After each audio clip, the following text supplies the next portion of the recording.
메리 크리스마스. 주님의 은총이 함께 하시기를 축원드립니다.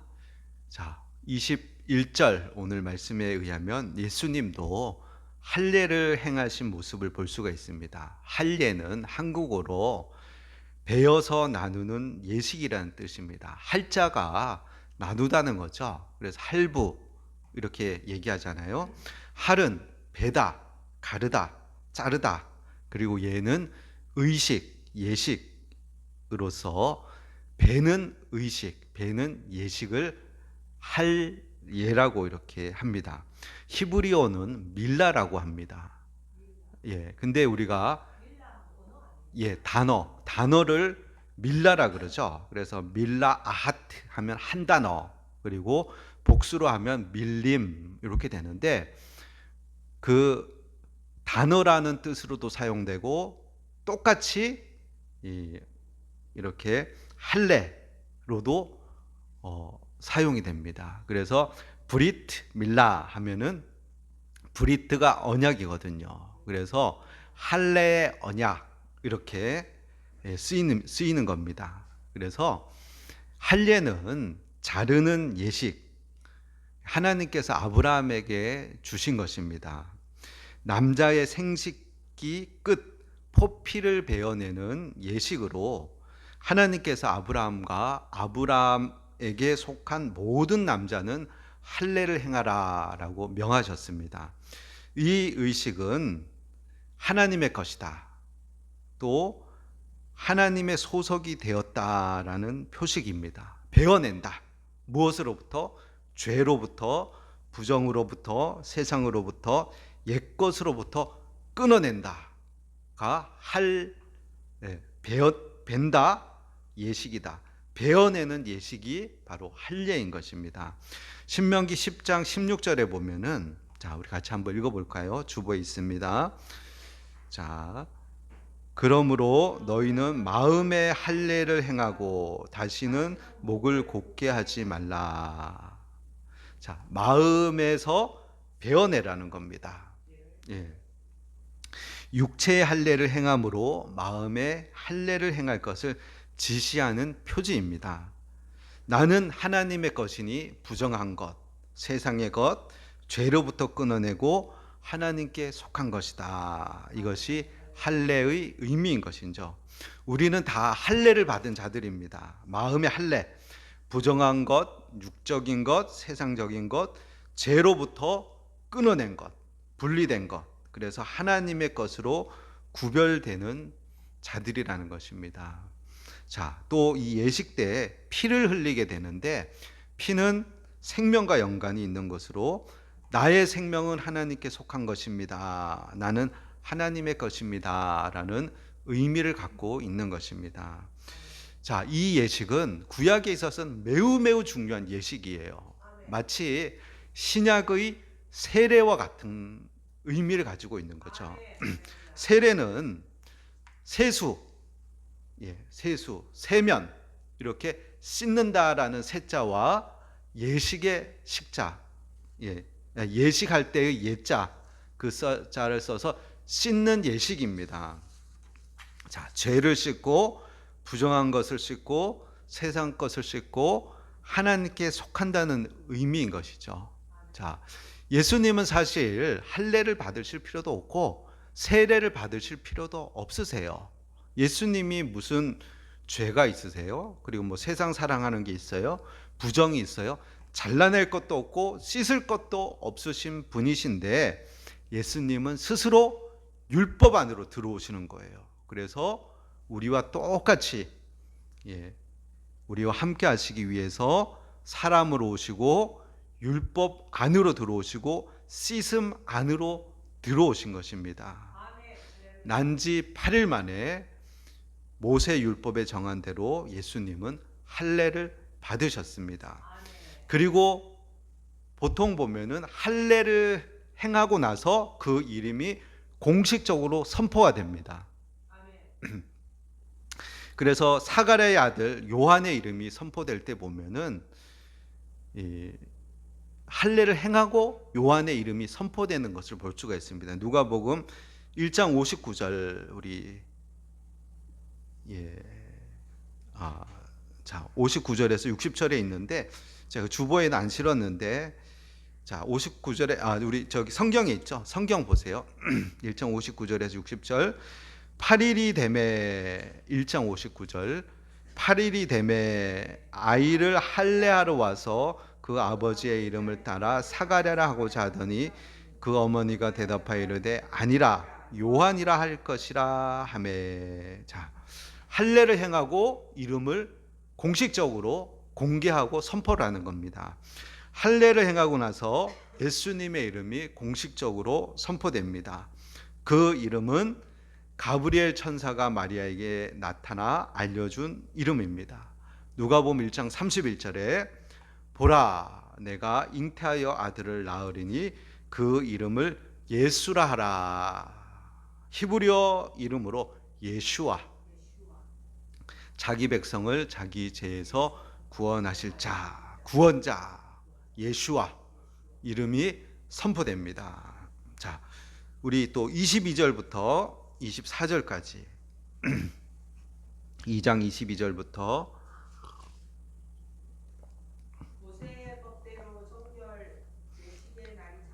아기를 데리고 예루살렘에 올라가니 이는 주의 율법에 쓴 바 첫 해에 처음 난 자마다 주의 거룩한 자라 하리라 한 대로 아기를 주께 드리고 율법이 말씀하신 대로 산비둘기 한 쌍이나 혹은 어린 집비둘기 둘로 제사하려 함이더라. 아멘. 예수님의 부모가 아이를 데리고 성전에 올라가는데 두 가지 의식을 하기 위해서입니다. 하나는 첫 번째는 산모의 정결 예식, 그리고 두 번째는 첫 아들을 드리는 일, 두 가지를 하기 위해서인데 율법에 따르면 산모가 아이를 낳고 나서 7일 동안은 부정합니다. 그리고 33일 동안은 그 정결을 기다리는 시간을 갖습니다. 그래서 총 합쳐서 40일 동안의 시간을 지나고 난 다음에 40일이 지나면 성전에 올라가서 속죄제와 그리고 화목제를 하나님께 번제와 속죄제를 하나님께 드리게 됩니다. 이것을 산모의 정결 예식이라고 합니다. 자, 그리고 그 예물로서 산비둘기 한 쌍이나 아니면 어린 집비둘기 두 마리를 예물로 드리게 됩니다. 좀 여유가 있는 집은 어린 양을 드리는데, 어린 양이랑 비둘기를 드리는데, 보통 사람들은, 서민들은 비둘기 두 마리를 하나님께 예물로 드리게 됩니다. 그리고 또 하나는 첫 아들을 낳게 되면은 그걸 하나님께 드려야 됩니다. 근데 아들을 제단에 올려놓고 드릴 수 없잖아요. 그래서 속전을 드립니다. 그래서 은 5세케를 하나님께 드리는 겁니다. 자, 이 속전의 의미는 이 아들은 하나님의 것입니다. 이 아들은 하나님께 속한 것입니다. 받으십시오 하고 하나님께 드리고 아들을 다시금 받아서 자기가 기르는 겁니다. 그래서 속전이라고 하는 것이죠. 자, 이 속전을 드리는 때가 언제냐면 태어난 지 30일, 이제 생명이 계속 살아갈 수 있다라고 생각하는 30일 이후에 드리게 됩니다. 자, 그러니까 산모의 정결 예식을 하는 40일 후, 그리고 속전을 드리는 첫 아들을 낳았을 때 속전을 드리는 30일 이후, 그래서 이 두 가지를 함께 행하기 위해서 성전으로 올라갔다고 이렇게 봐야 됩니다. 자, 근데 먼 거리에 살고 있던 산모는 실제로 성전에 올라오기가 참 힘들었어요. 갈릴리에서 아이를 낳았다. 근데 아이를 낳은 지 40일 된 사람이, 산모가 성전에까지 이렇게 제물을 드리러 올라올 수가 없겠죠. 사실 실제적으로는 굉장히 힘든 일이에요. 물론 예루살렘 인근이나 예루살렘에 살던 사람은 이것을 행했지만은, 그러나 율법은 그렇게 명하고 있지만 실제에 있어서는 대부분의 사람들이 남편이 이렇게 와서 정결 예물을 드리든지 아니면은 다음번에 성전에 올라올 기회, 그래서 뭐 6월절 그리고 뭐 77절 그리고 또 장막절에 성전에 올 기회가 있잖아요. 그러면 1년 후에라든지 2년 후에라든지 당장은 못해도 40일 딱 지난 다음에 못하더라도 시간이 지나면 한 번은 올라와서 이렇게 산모의 정결 예물을 하나님께 드려서 예배 안으로 다시금 산모가 들어올 수 있게 하는 그런 예물을 드리는 일을 한 거예요. 그리고 첫 아들을 드리는 속전을 드리는 것도 꼭 아이를 데리고 올 필요는 없어요. 그래서 아버지가 오든지 아니면 시간이 조금 지나서 예물을 드리든지 해서 율법을 지키긴 지켰지만 시간이 조금 지난 다음에 지키는 일들을 보통 이렇게 했었는데, 오늘 보면은 40일 된 산모가 직접 아이를 데리고 성전에 올라왔다는 것은 특별한 일이라고 우리가 생각해 볼 수가 있는 것이에요. 자, 지금 베들레헴의 예수님 탄생 교회에서 통곡의 벽, 옛날에 성전이 있던 자리까지 차로 가면 20분에서 30분 거리고 걸어서 가면 2시간에서 3시간 정도의 거리가 되는 거리예요. 근데 마리아가 아기 예수님을 뭐 요셉이 안았을 수도 있겠지만 안고 2-3시간 걸려서 성전까지 올라와서 정결 예식을 하고 첫 아이를 하나님께 드리는 예식을 했다는 것은 그만큼 중요하고 의미 있기 때문에 이들이 직접 베들레헴에서부터 성전까지, 예루살렘까지 올라왔다라고 생각해 볼 수가 있어요. 그럴 수밖에 없는 것이 마리아와 요셉은 예수님의 출생의 비밀을 알고 있잖아요. 가브리엘이 나타나서 수태를 고지하고 처녀가 배가 불러서 아이를 낳는 것을 경험했단 말이에요, 마리아는. 그리고 목자들이, 천사들이 자기에게 알려준 것을 또 와서 경배하면서 알려준 것들을 들었단 말이에요. 그러니까 이들에게는 이게 중요한 일이죠. 그러니까 예수님이 하나님의 것임을 고백하면서 직접 산모가 아이를 데리고 예수님을 데리고 성전에 올라와서 정결 예식과 첫 아들을 하나님께 드리는 그 예식을 한 것이죠. 자, 이때 누구를 만나느냐? 두 사람을 만나요. 시므온과 안나를 만나는 거예요. 자, 25절에서 27절 우리 읽어봅시다. 예루살렘에 시므온이라 하는 사람이 있으니 이 사람은 의롭고 경건하여 이스라엘의 위로를 기다리는 자라. 성령이 그 위에 계시더라. 그가 주의 그리스도를 보기 전에는 죽지 아니하리라 하는 성령의 지시를 받았더라. 성령의 감동으로 성전에 들어가매 마침 부모가 율법의 갈례대로 행하고자 하여 그 아기 예수를 데리고 오는지라. 아멘.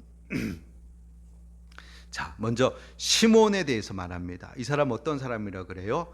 이 사람은 의롭고 경건하여 이스라엘의 위로를 기다리는 자, 성령이 그 위에 계신 자, 그리스도를 보기 전에 죽지 않을 것이라는 성령의 지시를 받은 자라는 거예요. 자, 근데 그는 제사장도 아니고 선지자도 아니에요. 그냥 시므온이라고 밝히는 거예요. 근데 일반인이에요. 근데 성령이 그 위에 계신 거예요. 근데 그 사람은 어떤 사람이냐? 이스라엘의 위로를 기다리는 자예요. 이 이스라엘의 위로를 기다린다는 것이 뭐냐면, 그렇죠. 메시아를 기다리는 자예요. 이사야서 40장 1절에 보면은 너희 하나님이 이르시되 너희는 위로하라, 내 백성을 위로하라. 이사야 40장 이후에 보면은 바벨론 포로 이후에, 하나님의 심판 이후에 하나님께서 자기 백성을 위로하시고 회복시키실 것에 대한 약속들이 선포되고 있는데, 그 핵심이 뭐냐면 메시아를 보내신다는 거예요. 시므온이 살던 시대는 로마의 압제 아래, 지배 아래 있었고 다윗의 왕국은 다 무너져 있었고 성전에서 예배하던 종교 지도자들은 부패해버린 그런 상태인 거예요. 그래서 이 상황에서 이스라엘의 위로를 기다리고 있는 거예요. 하나님과의 관계 회복, 죄사함, 참된 왕의 도래, 즉 메시아를 통한 위로를 기다리고 있었던 거예요. 이스라엘의 위로란 하나님께서 메시아를 통해 죄와 포로 상태에 있는 백성들을 다시 품으시는 구원의 사건인 거예요. 자, 그는 메시아를 기다리면서 다시금 이스라엘이 회복되고 이스라엘의 위로가 주어질 것을 사모하고 기다리던 그런 사람이에요. 그에게 성령이 지시하시는 거예요. 너는 그리스도를 보기 전엔 죽지 않을 것이다. 예, 대단한 거죠, 이 사람은. 자, 우리 한번 생각해 보면은 시므온과 안나가 예수님을 만난 장소가 어디냐면은 옛날에 성전은 아무나 들어가지 못하는 거예요. 지성소는 1년에 한 번, 딱 한 번 대제사장만 들어가고 성소는 순번을 따라서 지난번에 세례 요한 그 사가랴 얘기했죠. 순번을 따라서 분향하기 위해서 떡상과 메노라를 관리하기 위해서 순번을 따라서 제사장이 한 명씩만 들어가는 곳이에요. 그 앞은 제사장의 뜰이라 그래서 거기서 제사 지내는 제사장만 사용하는 거예요. 그러니까 이 안에는 일반인은 못 들어가는 거예요. 그 밖에 뭐가 있냐? 여인들의 뜰이라는 곳이 있단 말이에요. 그럼 사람들이 이곳에 와서 기도하는 거예요. 그러니까 이 성전을 바라보면서 기도하는데 그것을 이제 성전이라고 그냥 같이 얘기를 하는 거예요. 근데 거기에 한두 명이 있겠어요? 많은 사람이 기도하러 온단 말이에요. 그리고 이런 어떤 예식을 하러 온단 말이에요. 정결 예식이라든지 뭐 여러 가지. 자, 근데 유일하게 시므온과 안나만이 아기를 데리고 온 예수님을 보고는 메시아인지 딱 알아보는 거예요. 많은 사람이 봤겠죠. 많은 사람이 봤을 거예요. 근데 다른 사람들은 모르는 거예요, 봐도. 근데 시므온은 딱 보자마자 이스라엘의 위로 이분이구나 하고는 딱 알아보는 거예요. 성령이 감동으로 인해서 성전에 올라가서 마리아와 요셉을 만나고 예수님을 보고 그 아이를 안고 이렇게 찬양하는 거죠. 자, 28절에서 32절까지 읽어봅시다. 시몬이 아기를 안고 하나님을 찬송하여 이르되 주제여 이제는 말씀하신 대로 종을 평안히 놓아 주시는도다. 내 눈이 주의 구원을 보았사오니 이는 만민 앞에 예비하신 것이요 이방인을 비추는 빛이요 주의 백성 이스라엘의 영광이니이다 하니. 자, 29절에서 32절의 시몬의 고백, 이것을 능크 디미티스라 그래요. 능크 디미티스, 아주 유명한 기도인 거예요. 그래서 이 기도가 언제 하는 기도냐면은 임종 때, 죽기 전에, 그리고 죽어가는 사람을 향해서 하는 기도인 거예요. 또 저녁 하루 일과가 끝난 다음에 하는 기도, 그 기도예요. 그 기도가 어떤 내용이냐면 한번 보세요. 주제여. 자, 헬라어로 데스포타 이렇게 얘기하는데, 주제여, 절대적 주권자, 생사여탈권을 가지신 분, 내 생명을 온전히 쥐고 계신 분, 주제여. 왜냐하면 성령께서 시몬에게 얘기했거든요. 너는 그리스도를 보기 전에는 죽지 않을 것이다. 꽉 잡고 계신 거예요. 내 생명을 쥐고 계신 분, 주제여. 이제는 뭐냐면 그냥 시간적인 부사가 아니라 자, 약속이 성취되는 그때, 이제는 더 이상 기다릴 필요가 없는, 이제는 완전히 다 이루어진 이때, 이제는 말씀하신 대로 하나님이 내게 약속하신 그것이 이루어진 그때, 내가 떠나갈 그때가 되었다. 말씀하신 대로 종을 시몬이 자신을 종이라고 얘기하는 거예요. 나는 내 뜻대로 살지 않았습니다.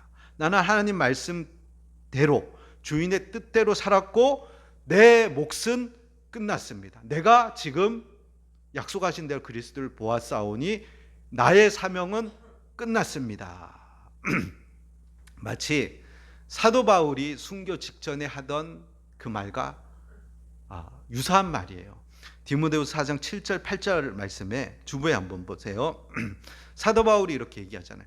나는 선한 싸움을 싸우고 나의 달려갈 길을 마치고 믿음을 지켰으니 이제후로는 나를 위하여 의의 면류관이 예비되었으므로 주곧 의로우신 재판장이 그날에 내게 주실 것이며 내게만 아니라 주의 나타나심을 사모하는 모든 자에게 도니라. 아멘. 자신의 할 일을 다 한 다음에 말하는 종의 편안함, 모든 것을 주님께 맡기고 내려놓는, 모든 직책을 내려놓을 때 편안함. 시므온은 이제 아기 예수님을 안고 이제는 놓아달라라고 말하는 거예요. 사도 바울은 인생의 끝에서 나의 달려갈 길을 마치고 라고 고백하는 거예요. 그러면서 평안히 놓아주시는도다. 놓아주시는도다. 해방하는 거예요. 떠나보내는 거예요. 죽음을 실패나 형벌이 아니라 평안한 해방으로 이야기하는 거예요. 나의 달려갈 길을 마치고 이제는 주의 위로를 보았사오니 이제는 나를 평안히 놓아주시는도다. 자, 초대교회 이후로 임종의 기도이자 하루 일과가 맞춰진 때, 임종을 매일매일 준비하는 게 저녁 때거든요. 그래서 하루의 일과를 마치고 종을 평안히 놓아주시는도다 하면서 이렇게 메시아를 보기를 고대하다가 메시아를 보는 것, 주의 구원을 보기를 그렇게 고대하다가 이방의 빛, 이스라엘의 영광, 만민의 구원자 예수를 보는 것, 이제 보았사오니 이제 종을 놓아 쉬게 하시는도다, 평안하게 하시는도다. 이렇게 그가 마지막 기도를 하는 거죠. 나는 선한 싸움을 싸우고 나의 달려갈 길을 마치고 믿음을 지켰으니 주여 이제는 말씀하신 대로 종을 평안히 놓아 주시는도다. 내 눈이 주의 구원을 보았사오니. 자, 우리도 이런 충성스러운 종의 기도를 드릴 수 있는 저와 여러분이 되기를 예수님의 이름으로 축원드립니다. 자, 우리 33절에서 35절 말씀 또 한번 읽어봅시다. 그의 부모가 그에 대한 말들을 놀랍게 여기더라. 시므온이 그들을 축복하고 그의 어머니 마리아에게 말하여 이르되 보라, 이는 이스라엘 중 많은 사람을 패하거나 흥하게 하며 비방을 받는 표적이 되기 위하여 세움을 받았고 또 칼이 내 마음을 찌르듯 하리니 이는 여러 사람의 마음의 생각을 드러내려 함이리라 하더라. 아멘. 자, 이렇게 능크 디미티스 기도를 드린 후에 시므온은 그들을 축복하면서 예언을 하는 거예요. 예수님에 대한 예언, 마리아에 대한 예언을 하는 거예요. 자, 패하거나 흥하게 하며, 예수님은 사람을 패하게도 하시고 흥하게도 하시는 분, 예수님은 사람을 가르시는 분이라는 거예요. 예수님은 모든 사람을 중립적으로 편안하게 만드는 분이 아니라는 거예요. 그분 앞에서는 반응이 갈리는 거예요. 패하는 사람이 있어요. 넘어지고 거부하고 거절하고, 또 한편으로는 흥하는 사람들, 일어서고 믿고 구원을 받는 사람. 예수님은 시금석이라는 거예요. 그분을 믿고 따르는 자는 구원에 이르지만 그분을 거부하고 대적하면 영원한 형벌로 나아가게 되는 거예요. 그분 앞에서 사람은 드러나고 나뉘고 결정이 되는 거예요. 그래, 좋은 게 아니라는 거예요. 예수님은 시금석으로 딱 선, 악 이렇게 구분하는 시금석으로 예수님이 오신다는 거예요. 그리고 또 그는 비방을 받는 표적이다. 표적이라는 것은 보이는 거잖아요. 바로 십자가를 얘기하는 십자가. 예. 고린도전서 1장 18절에 보세요. 주보에 있는데 읽어볼까요? 고린도전서 1장 18절. 십자가의 도가 멸망하는 자들에게는 미련한 것이요 구원을 받는 우리에게는 하나님의 능력이라. 아멘. 십자가의 도, 십자가의 표적, 사인은 하나님이 세우신 구원의 표인 거예요. 그러나 사람들에게는 거부와 공격의 대상이 되는 거예요. 예수님은 기적의 표적이면서 동시에 거부당하는 표적이 되시는 거예요. 십자가는 하나님의 구원이지만 또 한편으로 세상에게는 미련한 것, 걸림돌, 싫어하는 것이 되는 것이에요. 그래 비방을 받는 표적이 될 것이다. 이렇게 예언하는 거죠. 또한 마리아에게 대해서 이렇게 또 예언도 하죠. 칼이 내 마음을 찌르듯 하리니. 마리아는 십자가에서 아들의 죽음을 지켜보는 극심한 고통과 찢어지는 슬픔을 경험하게 되는 거죠. 자기 아들이 십자가에서 울부짖으며 죽어가는 모습을 보는 그 마리아의 심정이 어떠했겠어요. 메시아의 길은 어머니의 고통을 통과하는 길이며, 이 말은 또 한편으로 마리아를 향한 개인적인 예언이기도 한 거예요. 그리고 예수님은 마음의 생각을 드러내시는 분이라는 거예요. 예수님의 사명은 단지 위로하고 치유하는 데 머물지 않으시고 사람의 마음을 드러내시는 그 일을 하시는 거예요. 예수님 앞에서는 종교적 포장으로 덮을 수 있는 것이 아니라 내면의 진짜 태도를 드러내게 하신다는 것이에요. 그래서 복음은 기쁜 소식이지만 그러나 그것을 거부하는 자에게는 영원한 저주가 되는 거예요. 시몬은 예수님의 십자가 사역에 대해서 예언을 하고 있는 것입니다. 단지 이스라엘의 위로가, 메시아가 와서 이스라엘을 로마에서 독립시켜 주고 옛 다윗 왕국의 번영을 이루어 주는 식으로의 위로가 아니라 우리의 속마음과 우리의 생각들을 드러내고 그래서 참 메시아를 받아들임으로 하나님의 위로로 들어갈 것인지, 아니면 자기의 욕심과 고집과 아집 속에서 심판의 길로 나아갈지를 결정하게 하는 그 일이 메시아가 할 일, 아기 예수께서 앞으로 하실 일이라는 것을 말해주고 있는 것입니다. 성령으로 말미암아 지금 예언을 하고 있는 것입니다.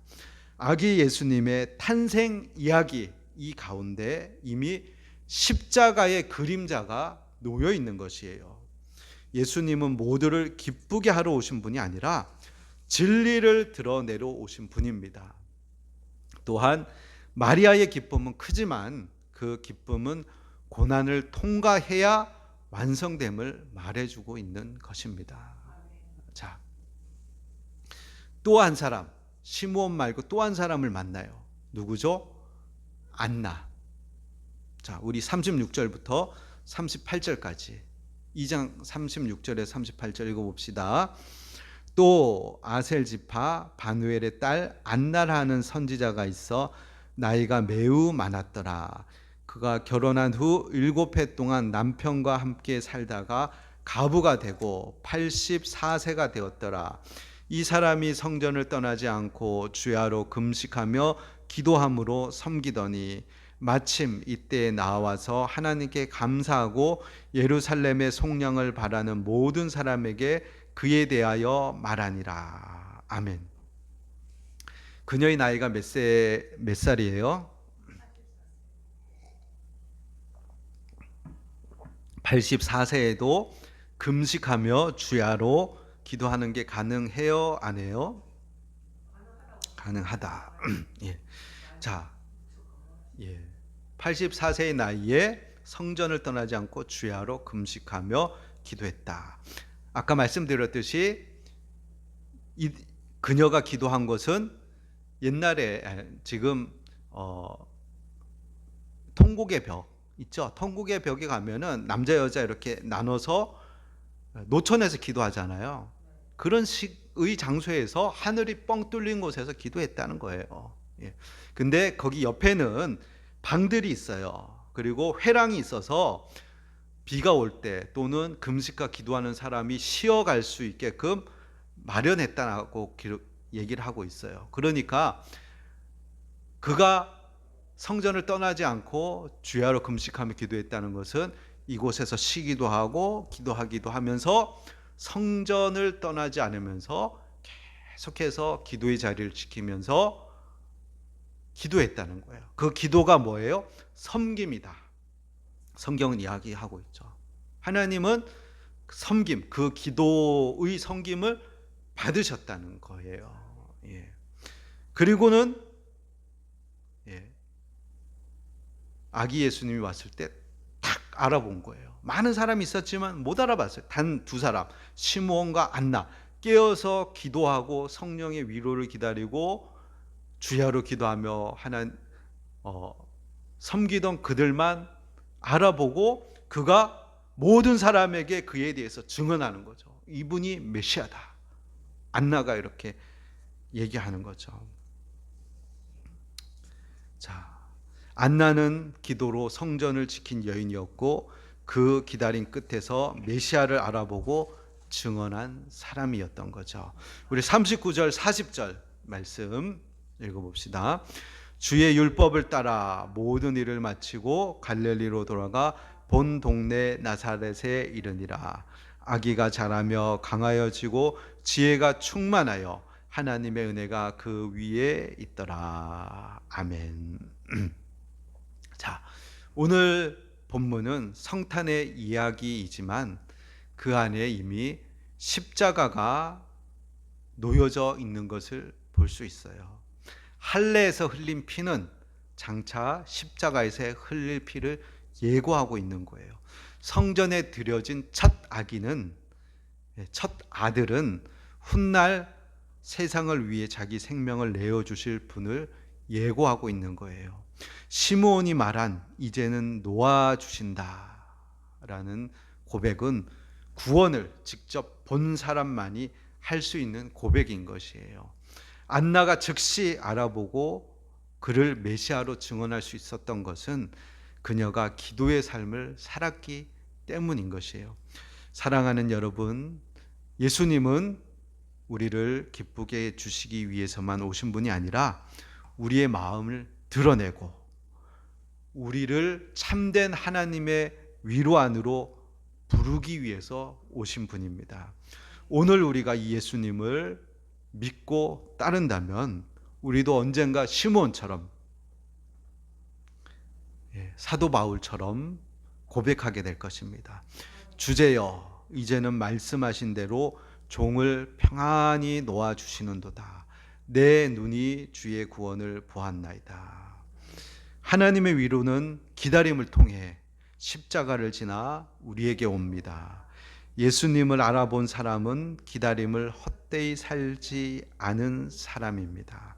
그렇게 살아가는 저와 여러분이 되시기를 예수님의 이름으로